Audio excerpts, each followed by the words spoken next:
आकाशवाणी भोपाल से प्रस्तुत है प्रादेशिक समाचार।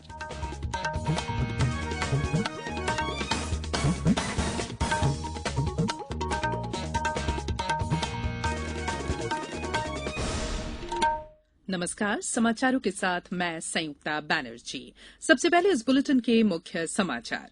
केंद्रीय स्वास्थ्य मंत्री मनसुख मांडविया ने कहा, आने वाले समय में मध्यप्रदेश सिकल सेल उन्मूलन अभियान में देश में अव्वल होगा। अंतिम व्यक्ति तक स्वास्थ्य सेवाओं को पहुंचाने का संकल्प दोहराया। उपद्रवी नहीं बन सकेंगे अग्निवीर, भर्ती से पहले युवाओं का होगा पुलिस सत्यापन अनिवार्य। नगरीय निकाय चुनाव के लिए दाखिल नाम निर्देशन पत्रों की संवीक्षा कल, बुधवार तक नाम लिए जा सकेंगे वापस। और 2 दिन में पूरे प्रदेश में मानसून के सक्रिय होने की संभावना। अब समाचार विस्तार से। केंद्रीय स्वास्थ्य मंत्री डॉक्टर मनसुख मांडविया ने कहा है कि देश में 1,50,000 हेल्थ और वेलनेस सेंटर स्थापित किए जा रहे हैं। जबलपुर में आयोजित एक कार्यशाला को संबोधित करते हुए उन्होंने कहा कि सरकार का लक्ष्य स्वास्थ्य योजनाओं को अंतिम व्यक्ति तक पहुंचाना है। 1 लाख से अधिक 1,18,000 वेलनेस सेंटर अब देश में कार्यरत हो चुके हैं और यही हेल्थ एंड वेलनेस सेंटर पर टेली कंसल्टेशन भी चालू हो गया है। गरीब झोपड़े से भी कोई पेशेंट आएंगे और डॉक्टर साहब को लगे कि मुझे स्पेशलिस्ट डॉक्टर की एडवाइस की आवश्यकता है, तो तुरंत ही वो ई संजीवनी प्लेटफॉर्म के माध्यम से डिजिटल मेडिकल कॉलेज एम्स के साथ सीधा जाएंगे। वहाँ स्पेशलिस्ट डॉक्टर बैठे होंगे, पेशेंट के साथ बातचीत करेंगे। श्री मांडविया ने कहा कि आने वाले समय में मध्यप्रदेश सिकल सेल उन्मूलन अभियान में देश में अव्वल होगा। कार्यशाला को राज्यपाल मंगूभाई पटेल और मुख्यमंत्री शिवराज सिंह चौहान ने भी संबोधित किया। श्री पटेल ने कहा कि सिकल सेल बीमारी कोविड-19 से भी ज्यादा गंभीर बीमारी है। उन्होंने कहा कि जन्मजात जानलेवा बीमारी का होना सभ्य समाज और सरकार दोनों के लिए चिंतन और चिंता का विषय है। वहीं मुख्यमंत्री ने सिकल सेल एनीमिया के खिलाफ जागरूकता पर जोर देते हुए कहा कि नुक्कड़ नाटक, गीत और फिल्म के माध्यम से प्रदेश में जन जागरण किया जाएगा।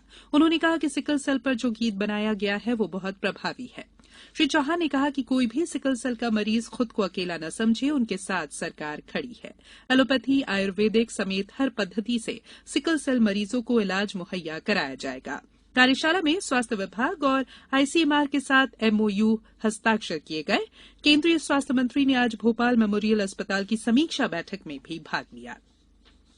देश के शीर्ष सैन्य नेतृत्व ने आज कहा कि अग्निपथ योजना को वापस लेने का कोई सवाल ही नहीं है। नई दिल्ली में संवाददाता सम्मेलन में उन्होंने अग्निपथ योजना पर हो रही हिंसा की निंदा की। उन्होंने कहा कि उत्पात मचाने वाले लोग सेना का हिस्सा नहीं बन सकते। रक्षा मंत्रालय के सैन्य मामलों के विभाग में अपर सचिव लेफ्टिनेंट जनरल अनिल पुरी ने कहा कि अग्निपथ योजना को लागू करने के पीछे मुख्य उद्देश्य अधिक से अधिक युवाओं को सेना में भर्ती करना है। जनरल पुरी ने कहा कि सेना में ये सुधार काफी समय से लंबित था। उन्होंने कहा कि अगर अग्निवीर राष्ट्र की सेवा में अपना जीवन बलिदान कर देते हैं तो उन्हें 1 करोड़ रुपए का मुआवजा मिलेगा। लेफ्टिनेंट जनरल पुरी ने कहा कि अग्निवीरों को सियाचिन और अन्य क्षेत्रों में वही भत्ता दिया जाएगा जो वर्तमान में सेवारत नियमित सैनिकों को मिल रहा है। उन्होंने कहा कि अगले 4-5 सालों में सैनिकों की संख्या 50,000 से 60,000 होगी और बाद में बढ़कर 90,000 से 1 लाख के बीच हो जाएगी। एयर मार्शल सूरज झा ने कहा कि भारतीय वायुसेना 24 जून से अग्निपथ योजना के तहत भर्ती शुरू कर रही है। एयर मार्शल झा ने कहा कि पहले बैच को दिसंबर तक नामांकित किया जाएगा और प्रशिक्षण 30 दिसंबर तक शुरू होगा। प्रधानमंत्री नरेंद्र मोदी ने कहा है कि जब गैर संचारी और जीवनशैली से संबंधित बीमारियां बढ़ रही है तो ऐसी स्थिति में वर्तमान युग में विशेष रूप से युवाओं में योग का महत्व और अधिक बढ़ गया है। ट्विटर पर एक वीडियो साझा करते हुए श्री मोदी ने कहा कि अच्छे स्वास्थ्य और निरोग रहने के लिए योग करना चाहिए। गौरतलब है कि 21 जून को अंतर्राष्ट्रीय योग दिवस मनाया जाएगा। इस दिन प्रदेश में जिला स्तर पर योग कार्यक्रम आयोजित किए जाएंगे। नरसिंहपुर से हमारे संवाददाता ने बताया है कि जिले में आयुष विभाग द्वारा ऐतिहासिक स्थलों, नदी, सरोवर आदि के किनारे योगाभ्यास कराया जा रहा है। लोग उत्साह के साथ योग, आसन और प्राणायाम का अभ्यास कर रहे हैं।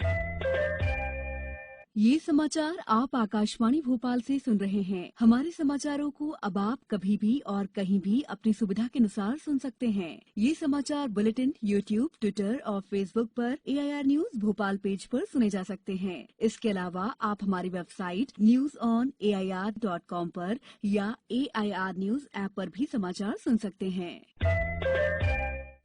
ब्रेक के बाद बुलेटिन में एक बार फिर आप सभी का स्वागत है। राज्य निर्वाचन आयोग द्वारा तय कार्यक्रम के अनुसार प्रदेश में नगरीय निकाय निर्वाचनों के तहत नाम निर्देशन पत्र प्राप्त करने की प्रक्रिया कल संपन्न हो चुकी है। अब सोमवार 20 जून की सुबह 10:30 बजे से रिटर्निंग अधिकारियों द्वारा प्राप्त हुए नाम निर्देशन पत्रों की संवीक्षा की जाएगी। निर्वाचन कार्यालय के अनुसार नाम निर्देशन पत्रों की संवीक्षा का काम समाप्त होने के तुरंत बाद उम्मीदवारों के नाम वापस लिए जा सकेंगे। उम्मीदवारी से नाम वापस बुधवार 22 जून की दोपहर 3 बजे तक लिए जा सकेंगे।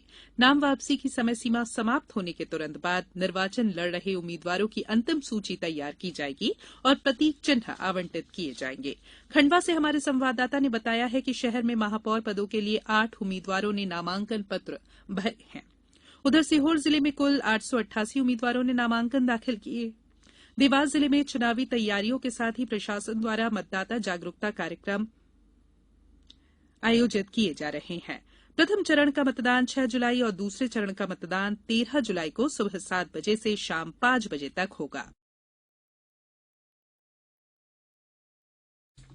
अब बात मौसम की। प्रदेश में मानसून धीरे धीरे रफ्तार पकड़ रहा है। भोपाल, जबलपुर, सागर संभाग के ज्यादातर हिस्सों में बीते 3 दिन से रुक रुक कर बारिश हो रही है। जबलपुर में देर रात से आज सुबह तक झमाझम बारिश हुई। मौसम विभाग ने संभावना जताई है कि अगले 2 दिन तक मानसून पूरे प्रदेश में सक्रिय हो जाएगा।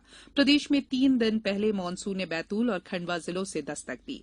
इसके बाद अन्य हिस्सों में प्री मानसून की गतिविधियां तेज हो गई और सभी जगह रुक रुक कर बारिश हो रही है। रीवा, राजगढ़ और रायसेन में भी पानी गिरा। मौसम विभाग के अनुसार इंदौर में 21 जून तक मानसून की रंगत दिखने लगेगी। ग्वालियर में 24 तक और प्रदेश भर में 28 तक झमाझम बारिश का दौर शुरू हो जाएगा। सीहोर से हमारे संवाददाता ने बताया है कि जिले में प्री मानसून की रुक रुक कर हो रही बारिश से मौसम में ठंडक घुल गई है। बीते 24 घंटों में अधिकतम तापमान 36.5 डिग्री और न्यूनतम तापमान 24 डिग्री सेल्सियस दर्ज किया गया। अब कुछ समाचार संक्षेप में। आज मध्यप्रदेश लोक सेवा आयोग द्वारा राज्य सेवा एवं वन सेवा प्रारंभिक परीक्षा 2021 आयोजित की गई।